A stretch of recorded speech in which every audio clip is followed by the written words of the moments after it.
All right, so let's talk about something that's actually interesting, and then we'll get to the worst part of the show, the All-Star game. All right, so let's go over some like trade deadline stuff, and we can just discuss. I'll just go over some of the big ones because this actually, at least Shams Charania, shout out to him, was talking about it. He said this is probably the most he's ever covered for the deadline for trades, which I believe. I don't remember another deadline that was ever like this, Yeah. where so many big names moved on and some smaller names too, but like they were pretty significant. So before the deadline week started, we had Rui Hachimura getting moved for Kendrick Nunn and 3 second-round picks. I don't know what the deal is with second-round picks and just starting with 3 and then going up from there. Like there were so many deals with 5 second-round picks being moved this time around. What do you think of that for the Lakers? I thought it was kind of interesting given the fact that Rui is like pretty redundant and honestly doesn't really do anything special. Well, since I cover the Wizards, I can literally tell you everything about that trade. But yeah, from the Lakers side of things, like I don't know what they're thinking. I think they just wanted because he was coming off the bench for the Wizards. He was injured for the beginning part of the season, but he just has enough talent. Like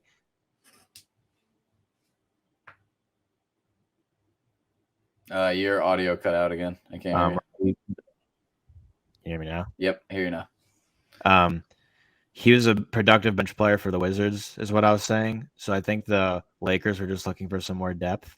And I don't know. I don't think he's really made much of a difference for them. But I think he's just a young guy. The Wizards having kept first round draft pick in the past decade, other than Bradley Beal, they've gotten rid of every single person. John Wall. Yep. Anybody they've drafted. So, Jan Vesely. That's a huge throwback name. Yeah. So I don't know. They got rid of him. To around Denny Advia. Yes, Denny Advia, Israeli-born star. And he's played well for them. So it makes sense. That's pretty good too. But Hachimura at that point playing really well, and his last game for the Wizards, I'm pretty sure he put up a career high, like 30 some points. So the timing of it was definitely very weird. Kendrick Nunn's he's very athletic. He's a solid bench guy, but he's nothing special. So the trade for the Wizards didn't really make any sense. But yeah, I didn't like it for the Wizards. I guess for the Lakers, it's like you get a chance on a lottery pick and see what happens. Exactly. Okay, well, this one really kind of shit hit the fans so fast. And we both absolutely fucking hate this player. Kyrie Irving, in the matter of days, doesn't get a contract extension, if you recall, because the Nets put in stipulations that he said, I'm too much of a superstar. I don't deserve stipulations in a contract, regardless of the fact that the dude missed many games due to COVID, due to not getting the vaccine, and then just can't keep himself out of trouble with the anti-Semitic posts, which he refused to take down and refused to condemn anti-Semitism, which was ridiculous. Anti-Semitism.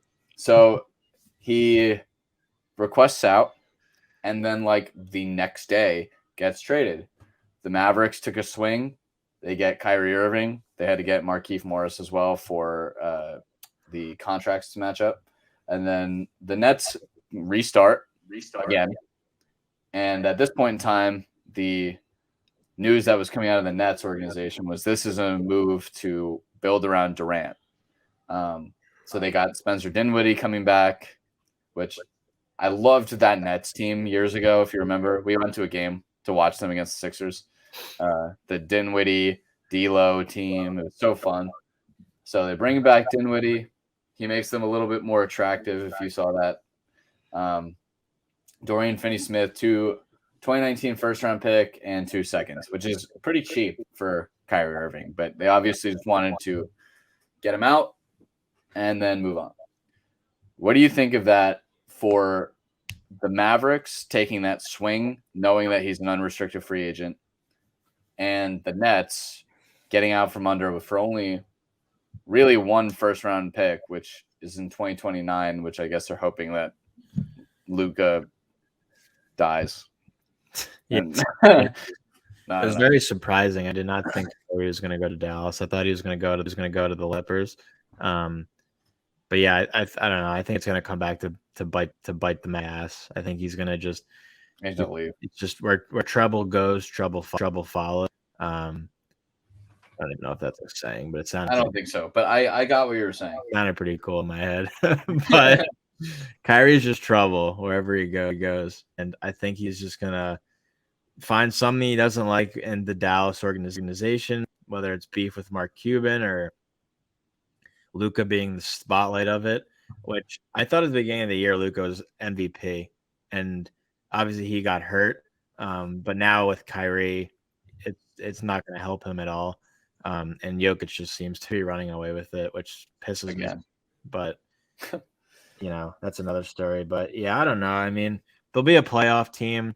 It'll be an interesting matchup, but I just don't think there's not enough there for them to be a championship contender against some of these other Western Conference teams. But the Dallas has had just quite a last couple of years, just from Jalen Brunson and what he was able to do to shipped off, and then they lost that point guard in him go after to replace that with Kyrie, which is a substantial upgrade. But at the same time, it's just like they're very one-way players. I feel like Luka and Kyrie.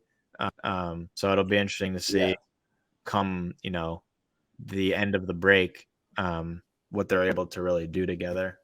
Yeah, I think there's two ways to look at Kyrie Irving on the Mavericks. Like, you can look at the fact that he played with LeBron, he played with other ball dominant players before, but you're looking at the two most ISO'd players in the league, in Kyrie and Luka.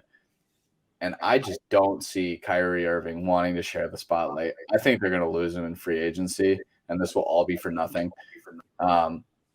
You're right. When they lost Brunson, Kyrie Irving in a vacuum is an upgrade.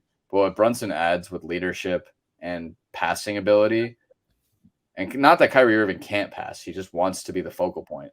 Mm-hmm. I think they're gonna probably make the playoffs, and then I think they'll collapse. I just don't think there's enough on that team. Let's see, what's another one? Speaking of you mentioned Rui Hachimura, and then you mentioned D'Lo going to the Lakers, and where he began his career. Yeah. So, do you want to go over that one? Yeah, I just think that's interesting because I think it's a good destination for him. That was a big trade all around, three-way. Yeah, it was. If you want to break that down for us, because he had a pretty solid year going in Minnesota. So for them to be shipped off to a team that's not going to make the playoffs, and I don't know what their Lakers deal is, man. It feels like they're just stuck in this losing cycle. LeBron's getting old. LeBron's getting older, even though he doesn't show it. He's so good. Anthony Davis can't stay healthy. Another rid of Russell Westbrook, which needed to happen a long time ago. They're just they're missing another playmaker on their team. It just seems like they just don't have enough to they don't have enough depth on that team to compete with these other Western Conference teams. Yeah, I agree with you. I think that this trade honestly was a really huge win for the Lakers.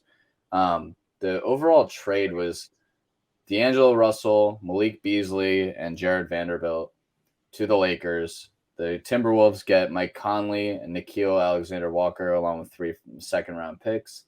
The Jazz were obviously just trying to accumulate as many firsts as possible. Got Russell Wilson, who they just bought out, who just went to the Clippers today. Did you say Russell Wilson?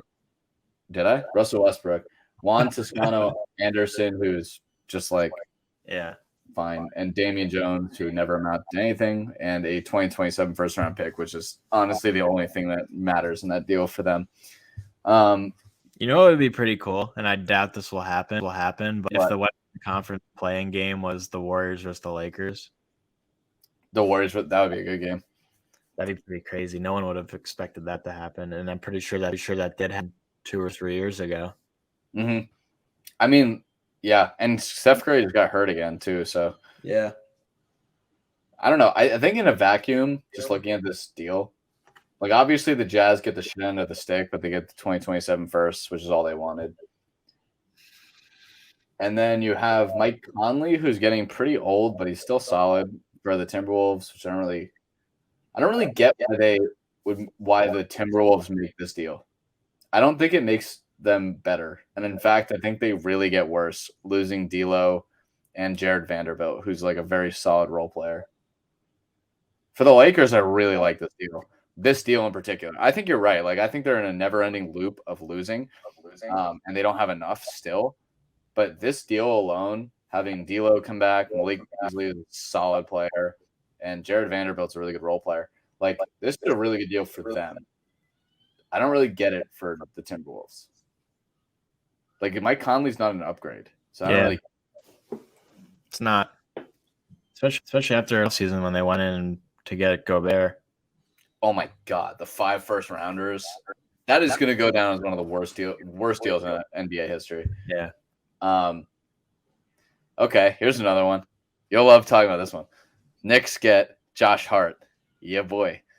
They trade Cam Reddish, who was already not playing, although they wasted a first-round pick on him last year. Ryan Arcidiacono, which I really wish he stayed for the Nova. And Svi, who's I think actually used to be a Sixer, who's pretty useless. And then the 2023 lottery. What? Is that a Jew? Svi? Yeah. Mike, I think I want to say he's Russian. I don't Lithuanian? I don't know. He's not Jewish. He might be Jewish. In Hebrew, Stephen in Hebrew is Svi. So Svi Shoemaker? Hey. Yeah, that's right. And they gave up a 2023 lottery protected first rounder, which I think is their own. I'll let you go first because obviously I will try to look at it objectively. But what do you think of this deal? I don't know. I think it was a pretty. I feel like nothing is going to come out of it. That's my take on it. I just don't think it benefits. Like I don't think either team is going to benefit from it. I think the Knicks get much better depth. They got another playmaker in Josh Hart, and if you saw that video, he was so stunned mid-game when he found out that he was being traded.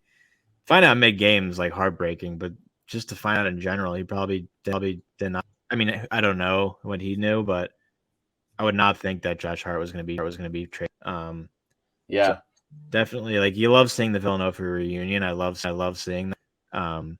But obviously, I hope they both break their. Well, I think for like the Knicks. So here's the thing. I'll go good and bad. I'll go bad first. The front office is getting really bailed out with like some of these deals that are panning out. Like Jalen Brunson panned out. Obviously, he's looking like a steal from free agency, even though we tampered so hard. And Josh Hart is looking like a steal from his first few games. He looked so unbelievably good. Mm. But they're getting so bailed out for all of the poor decisions that have been made. And then it just goes so unnoticed. Like I think it's not talked about enough how horrible of a front office they have been. Like, for example, they signed Evan Fournier, who is now benched. They trade for Cam Reddish, give up a 20, I think it was 2025 first, now benched, then gets traded. Like, this is virtually Josh Hart for 2 firsts. And then Archie and Svi, who don't really make a difference. But so I don't like that they keep making these horrible deals and get away with no criticism. They're really clearly a very terrible, and Tom Thibodeau and the front office is clearly not in line, which is obviously a problem. With that being said, Josh Hart, I think, is a huge upgrade over Miles McBride, who is playing basically since Thibodeau is doing the 9-man rotation. Josh Hart's in there instead. And Josh Hart is a really good player. Like he's a perfect glue guy who can start. He drives. He plays hard defense. He's actually the highest rebounding guard in the league. Mm-hmm. Like he's just got a nose for the ball. I really like him on this team. He's perfect for Tom Thibodeau. And we'll see how it pans out. He's not obviously going to be like this huge scoring threat, but he adds a lot for defense. And I think eventually he'll actually start over Quentin Grimes. And if you think back, this just proves even further that the Donovan Mitchell trade was such a whiff, because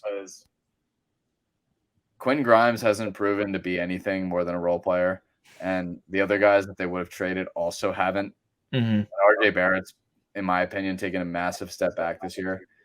He's still averaging pretty good numbers, but like if you watch him play, and he's the worst defensive player on the team right now, it's pretty bad. So we'll see. Okay, let's get into like the other couple that are huge, and then we'll wrap this up. Let's go. We'll do the Sixers next. The Sixers got Jalen McDaniels, 2 second-round picks, traded Thibault. Svi was actually involved in this deal too, and went to the Hornets and 2 seconds. What do you think of the Jalen McDaniels, getting him from? I believe he was on the Hornets, getting him from the Hornets, and then getting rid of Thibault finally.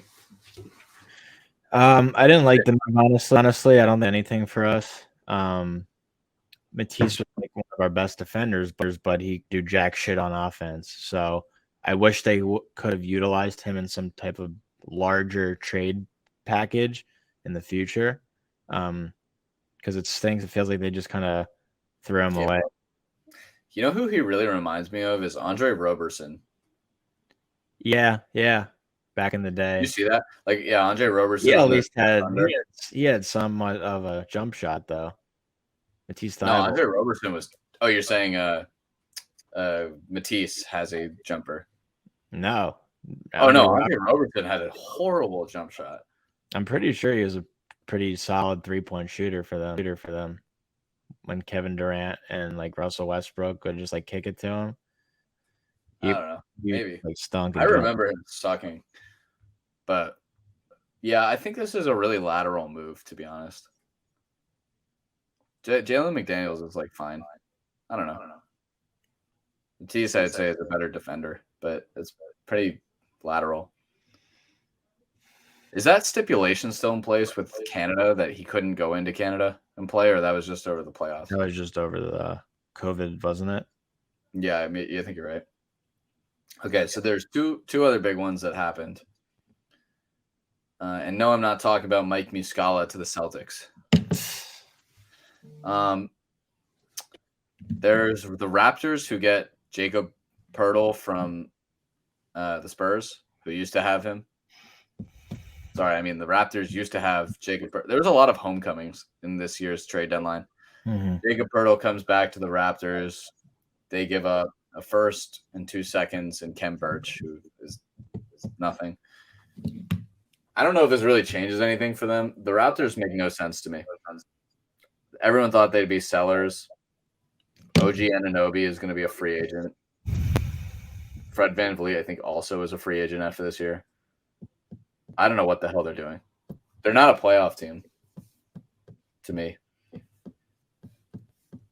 What do you think? The Raptors? Yeah. I don't think so either, but with one spin move Siakam and VanVleet, they always find a way to sneak their way in. I don't get how Siakam's even as good as he is. I don't really get it. He doesn't do anything in particularly well. He's just tall and lanky and is able to create. He's like Giannis, like not as strong as Giannis, but he's able to just like use his length and find his way to the rim. I'll use my length and use my. All right, and the last one that I think is really the last big one. Oh, actually, there's one other one. God, a lot happened this deadline. Okay, let's just do the two more. The biggest one, obviously, is Kevin Durant. So Kevin Durant goes to the Suns. TJ Warren also reunited with the Suns. Another really, like a lot of homecomings. The Brooklyn Nets completely reset. They get Mikal Bridges, who I love, Cameron Johnson, who's played really well, Jay Crowder, who immediately got traded to the Bucks, I believe. Right? Jay Crowder? I think he got traded for 5 seconds. 5 seconds or 5 seconds? Yes. So, so he was immediately a part 2 seconds. Okay, so he was traded for 2 seconds immediately after that. 3 seconds. 2. Take it early. 5. You only got 4 seconds. 4 seconds. The Nets also got 4 first-round picks and a 2028 pick swap. I actually still feel like this is not enough. Maybe it is enough. Mikal Bridges could go for 4 firsts. Yeah. I don't know about that. I think they had an offer for 4 firsts. And they declined it. That's surprising. Yeah. I don't really – I mean, the Suns immediately become the favorites. I don't think that's really a question. Yeah. Despite Chris Paul still like not playing as well as he used to. Obviously, he's getting really old. Yeah. Devin Booker, him, and Ayton is just disgusting. Yeah, it's just gonna come down to like staying healthy for them. Yes, and TJ Warren going there is like kind of underrated. He was an absolute bucket in Indiana, and then he just couldn't stay healthy and just fell off. Yeah, he was a bucket at the Suns. Yeah, he played a lot better in Indiana. But yeah. What do you think of the Nets? Like what's funny about this situation is they're so high in the Eastern Conference right now because of Kyrie and Kevin Durant. Yeah. And now both are gone. Their number one scorer, who actually Mikal Bridges had a huge game. 45 or something like that. Yeah, 47 points. And then before all the trade happened, Cam Johnson scored 40-plus points in 3 straight games. Right. Not Johnson, Cam Thomas. Yeah, Cam Thomas. You're right. So they're fine. Like they have like nothing to lose right now. They know they're not like a good team, but they're gonna play hard and get wins, and like they don't need Ben Simmons at all. Ben Simmons is so buns. Yeah, he's just go to. Nobody's gonna want him, but yeah, I think they'll find a way to make them. They probably won't win, but it's gonna be one of those teams where it's like you don't want to play them in the playoffs. They're just like so scrappy, and they have a lot of talent, and they have nothing to lose. So we'll see what ends. Yeah, they're a tough team to like kind of predict what happens because they're so high. They're probably not gonna unless they finish the season horribly. Like they're probably not gonna be in a play-in game. Excuse me.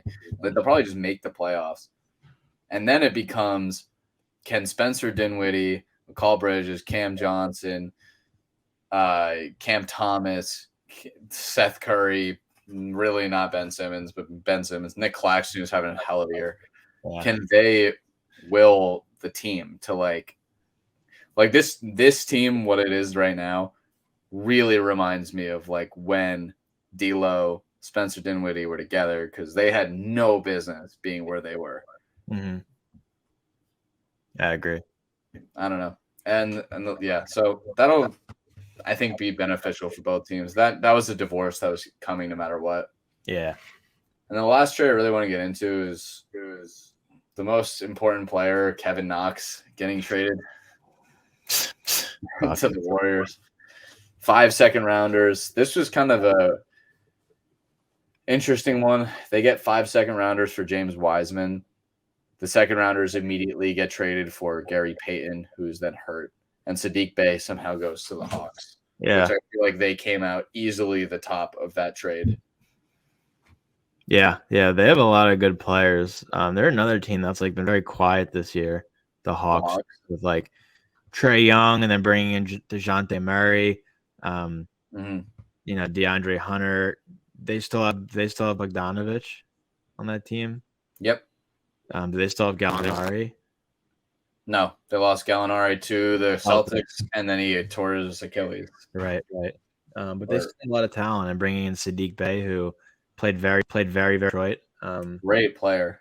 They're another like scrap. They're going to be like a scrappy team. Like this Eastern Conference is really up for grabs. Like obviously, like Boston and Milwaukee are with it, but like there's just that like bunch from 3 the 8th seed where I just feel like all those teams are just like very competitive with each other, from the Sixers to the Knicks to the Heat to the Hawks to the Nets. They're all teams that are like not a single one of those teams is dominating.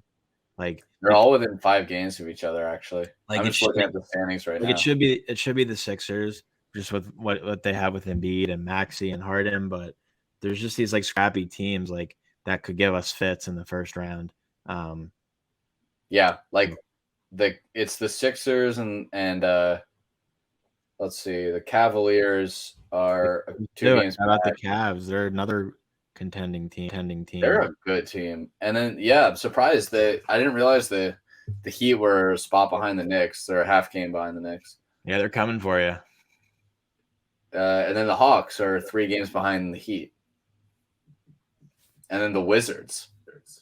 Yeah, the Wizards probably are gonna fold in the second half. That's my take, and I could see it. they're not gonna make the playoffs. But Biggest disappointment has to be the Bulls after last year. oh yeah, Oh my god, they're so big bad. fall off. Yeah, Let's see the Western Conference. Oh wow, the Trailblazers are a lot worse than I thought they were. yeah, they're pretty bad. 28 and 30. I The thought- Thunder being 10th seed. I really like actually what the Thunder are building. I didn't think I would. I thought they'd still be garbage, but like Shea is awesome. Josh Giddey is awesome, which I really didn't think he'd be good. And then they got like the 2 Jalen Williamses. Mm-hmm. Yeah, this is, oh my god, the Kings. The Kings are in 3rd. Yeah, they're playing really well. Yeah, De'Aaron Fox is balling out. You know what's so underrated is the reunion of him and Malik Monk Yeah. from Kentucky. I feel like there's a lot of that going on. But yeah, that was so underrated because I remember during the NBA draft when they were both drafted in the first place, the Kings had a pick, maybe 5th and 10th or something like that, and De'Aaron Fox went 5, and then they had the ability to take Malik Monk at 10, but they chose against it, pick someone else, and then I forget who that was though. That's surprising. I didn't even realize. Yeah. Okay. Quickly, NBA All-Star Weekend. Then, well, that could be like a 2-minute thing. And then this has been a very long one. But 3-point winner, Damian Lillard. Julius Randle, not good. Kevin Huerter, worse. That one I think was Kevin Huerter was easily the most embarrassing for the franchise. That was. He's a 3-point shooter, and he sucked. Yeah, Julius Randle's embarrassing too, but Julius Randle I didn't expect to do well though. Like Kevin Huerter's literal role in every offense he's been is to shoot the 3.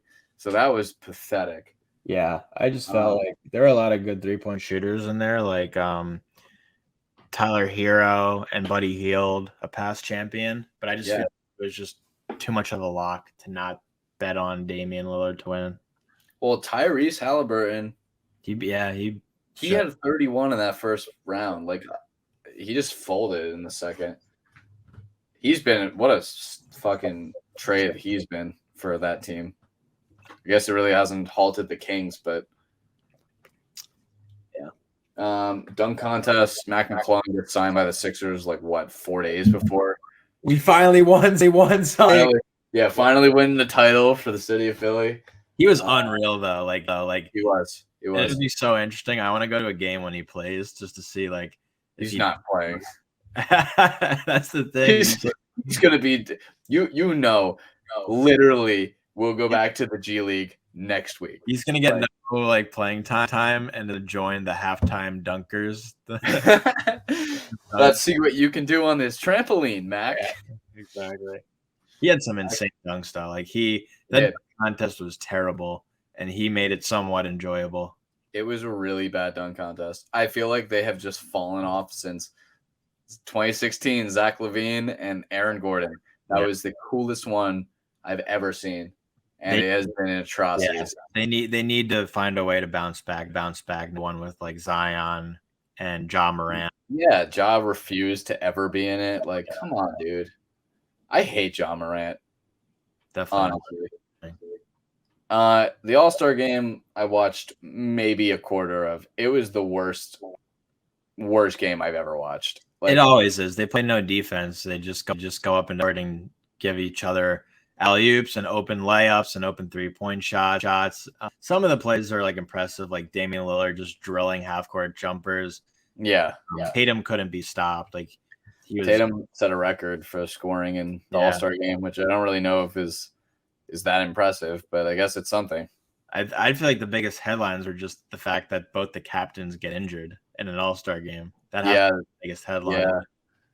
Yeah. What they did with Giannis was weird. Like, he was in for a dunk and then left. I don't know. It was strange. And then I thought the funniest thing that came out of this game was Mike Malone, the head coach for the Nuggets, saying this was a horrible game. I was talking to one of my buddies about this the other day. The interesting thing about All-Star games is they're so irrelevant aside for the MLB one. And the MLB is generally there's some enjoyment in watching because the players like you see all these different All-Stars, they come out and they play hard. Like they play an actual game of baseball. Pitchers like try to go for strikeouts. They play to win the game. And a big reason for that is because it has to do with, and I don't know if they changed this rule or not, but it's always been a thing that whoever wins the All-Star game gets home field advantage in the World Series, which that's how it works. That's always how it's been. I don't know if they changed. Definitely did not know that. Yeah, I don't know if they changed that recently or not, but that's how it was for a long time in my time. Which I always thought like it made it more interesting because they're not like they're actually playing hard, which I like. But at the same time, I always thought it was kind of because like last year with the Phillies playing the Astros, for example. The Astros were by far the better team than the Phillies. The Phillies barely made the playoffs and had a historic run, but like Astros being the much better team, they deserve to have home field advantage, which they did, but they deserve to have it just because they're the better team. But like, what if the NL had won that All-Star game? Then the Phillies would have had home field in the playoffs. And I didn't even know that's how it worked. Yeah, but I like that aspect of it because like just look at how All-Star games have like changed over the years. Like with the NBA, I liked how they made it a little bit more competitive because of the whole Kobe Bryant thing and how if you win the quarter, you get like $100,000 to your favorite charity. Yeah, I like that too. But they still don't take it seriously until that last quarter, which makes it less enjoyable. But I like all the festivities that they always do. I don't really ever watch the NHL one, but I feel like that's kind of less attractive over the years. And obviously, the NFL has just become an atrocity. Oh my god! The issue is like, how do you have a competitive game while also trying to avoid injury? You know what I mean? Like LeBron gets hurt in the All-Star game blocking a shot, right? Like Pinky got stuck in the air. Yeah, like that's Pinky. Hey guys,